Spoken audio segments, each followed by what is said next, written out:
Express செய்திகளை தொடர்ந்து பார்க்கலாம். கிருஷ்ணகிரியில் பல்வேறு அரசு வேலை வாங்கித் தருவதாக கூறி பலரிடம் 80 லட்சம் ரூபாய் மோசடி செய்யப்பட்டதாக மாவட்ட ஆட்சியரிடம் புகார் அளிக்கப்பட்டுள்ளது. 2 பேர் மோசடியில் ஈடுபட்டு ஒவ்வொருவரிடமிருந்தும் லட்சக்கணக்கில் பணம் பெற்றுக்கொண்டு போலியான பணி நியமன ஆணைகளை கொடுத்ததாக புகார் எழுந்துள்ளது. உரிய நடவடிக்கை எடுத்து பணத்தை மீட்டுத் தர வேண்டும் என பாதிக்கப்பட்டவர்கள் கோரிக்கை விடுத்துள்ளனர். சேலம் மாவட்டம் ஓமலூரில் அதிமுக நிர்வாகிகளுடன் அக்கட்சியின் பொதுச் செயலாளர் எடப்பாடி பழனிசாமி ஆலோசனை மேற்கொண்டார். 2026 சட்டமன்ற தேர்தலுக்கான அதிமுக பூத் கமிட்டி நிர்வாகிகள் நியமிக்கும் பணிகள் தீவிரமடைந்துள்ள நிலையில் இந்த ஆலோசனை நடைபெற்றது. பூத் கமிட்டியினர் எவ்வாறு களப்பணி ஆற்ற வேண்டும் எனவும் வாக்குப்பதிவின் போது செயல்பாடுகள் எவ்வாறு இருக்க வேண்டும் எனவும் பல ஆலோசனைகளை வழங்கியதாக கூறப்படுகிறது. திருவண்ணாமலை அண்ணாமலையார் கோயிலில் தொழிலதிபர் ஒருவர் 3 கிலோ எடை கொண்ட தங்க நகைகளை அணிந்து கொண்டு சாமி தரிசனம் செய்தார். விஜயவாடாவை சேர்ந்த சாம்பசிவராவ் என்ற அவர் எப்பொழுதுமே கிலோ கணக்கில் நகைகளை அணிந்து கொண்டு வெளியில் செல்வது வழக்கம் என சொல்லப்படுகிறது. இந்நிலையில் தங்க செயின், மோதிரம், பிரேஸ்லெட் என 3 கிலோ எடை கொண்ட நகைகளை அணிந்து வலம் வந்தார். தொழிலதிபரை பக்தர்கள் பலரும் ஆச்சரியத்துடன் பார்த்தனர். 76வது குடியரசு தினத்தையொட்டி டெல்லியில் பாதுகாப்பு படை வாகனங்களுக்கான ஒத்திகை நடைபெற்றது. இந்திய ராணுவத்தின் பலத்தை பறைசாற்றும் வகையில் பீரங்கிகள், ராக்கெட் லான்ச்சர்களுடன் வாகனங்கள் அணிவகுத்தன. பாதுகாப்பு படையினர் தாக்குதலுக்கு பயன்படுத்தும் ஹெலிகாப்டர்களும் ஒத்திகையில் ஈடுபட்டன.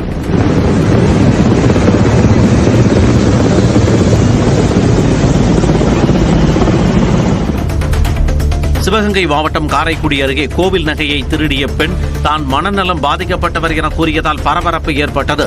காரைக்குடி அருகே கல்லுப்பட்டியில் உள்ள பழமையான ஸ்ரீனிவாச பெருமாள் கோவிலுக்குள் நுழைந்த பெண் உற்சவருடன் உள்ள அம்பாள் கழுத்தில் இருந்த 5 சவர நகையை திருடினார்.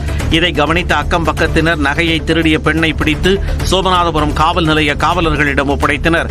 இதையடுத்து அவரிடம் காவலர்கள் விசாரணை மேற்கொண்ட போது தான் மனநலம் பாதிக்கப்பட்டவர் என்றும் அதற்கு உண்டான சான்றிதழ் தன்னிடம் உள்ளது என்றும் அவர் கூறியதால் பரபரப்பு ஏற்பட்டது.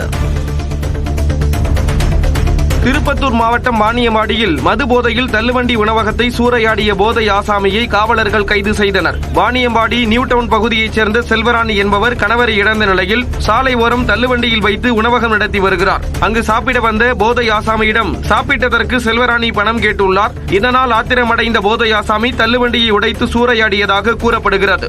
இதையடுத்து சம்பவ இடத்திற்கு விரைந்த வாணியம்பாடி நகர காவல் நிலையத்தினர் போதையில் தகராறு செய்தவரை கைது செய்து நீதிமன்றத்தில் ஆஜர்படுத்தி சிறையில் அடைத்தனர்.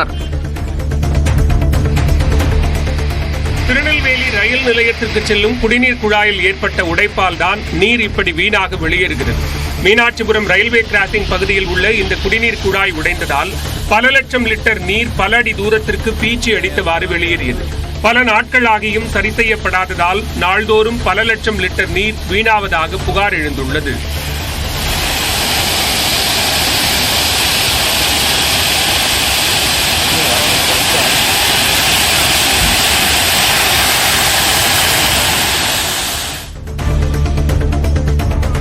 கடலூர் மாவட்டம் புவனகிரி அருகே வீட்டுமனை பட்டா கேட்டு தமிழ்நாடு விவசாய சங்கத்தினர் மற்றும் கிராம மக்கள் வட்டாட்சியர் அலுவலகத்தை முற்றுகையிட்டு கோரிக்கை மனு அளித்தனர். புவனகிரி அருகே கீழ் வளையமாதேவி, அம்மன்குப்பம் உள்ளிட்ட பகுதிகளைச் சேர்ந்த கிராம மக்கள் 200க்கும் மேற்பட்டோர் அப்பகுதியில் வீட்டுமனை பட்டா இல்லாமல் வசித்து வருவதாக கூறப்படுகிறது. இந்நிலையில் NLC நிர்வாகம் தங்களுக்கு நிரந்தர இடம் ஒதுக்கி தந்து தங்களது வாழ்வாதாரத்தை பாதுகாக்க வேண்டும் என்பன உள்ளிட்ட கோரிக்கைகளை வலியுறுத்தி 200க்கும் மேற்பட்டோர் பேரணியாக சென்று புவனகிரி வட்டாட்சியரிடம் மனு அளித்தனர்.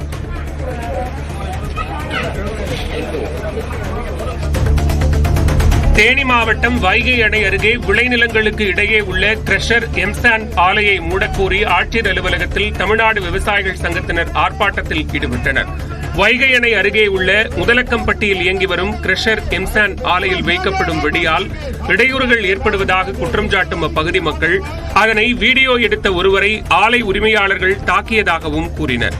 இந்நிலையில் விளைநிலங்களுக்கு இடையே இயங்கும் கிரஷர் மற்றும் எம்சாண்ட் ஆலையின் உரிமங்களை ரத்து செய்ய கோரி தமிழ்நாடு விவசாயிகள் சங்கம் சார்பாக ஆட்சியர் அலுவலகம் அருகே ஆர்ப்பாட்டம் நடத்தினர். மகளிர் இளையோர் 20 ஓவர் உலகக்கோப்பை கிரிக்கெட் தொடரில் நைஜீரியாவுக்கு எதிரான லீக் ஆட்டத்தில் நியூசிலாந்து அணி அதிர்ச்சி தோல்வியடைந்தது. மலேசியாவில் நடைபெற்ற போட்டியில் மழை குறுக்கிட்டதால் 13 ஓவர்கள் கொண்டதாக போட்டி மாற்றியமைக்கப்பட்டது. முதலில் பேட் செய்த நைஜீரிய அணி 6 விக்கெட் இழப்பிற்கு 65 ரன்கள் எடுத்தது. எளிதில் வெற்றி பெறும் என எதிர்பார்க்கப்பட்ட நியூசிலாந்து அணி 63 ரன்கள் மட்டுமே எடுத்து தோல்வியை தழுவியது. 2 போட்டிகளிலும் தோல்வியடைந்த நியூசிலாந்து அணி சி பிரிவில் கடைசி இடத்திற்கு தள்ளப்பட்டுள்ளது. சீனாவில் 35 பேரை கார் ஏற்றிக் கொன்ற கொடூர வழக்கில் குற்றவாளிக்கு மரண தண்டனை நிறைவேற்றப்பட்டது. 62 வயதான பான் வெய்சு என்பவர் கடந்த ஆண்டு நவம்பர் 11ஆம் தேதி சீனாவின் சுகாய் நகரில் விளையாட்டு வளாகத்திற்கு அதிவேகமாக காரை ஓட்டிச் சென்றார். 35 பேர் உயிரிழந்த நிலையில் 45 பேர் படுகாயமடைந்தனர். மனிதாபிமானமற்ற முறையில் பொதுமக்களுக்கு பேராபத்தை விளைவித்த குற்றத்திற்காக அந்நாட்டு உச்சநீதிமன்றம் மரண தண்டனை விதித்தது. இந்த நிலையில் கொடூர குற்ற செயலில் ஈடுபட்ட நபருக்கு மரண தண்டனை நிறைவேற்றப்பட்டதாக தெரிவிக்கப்பட்டுள்ளது. செய்திகளை தொடர்ந்து பார்க்கலாம் சிறிய இடைவேளைக்கு பிறகு.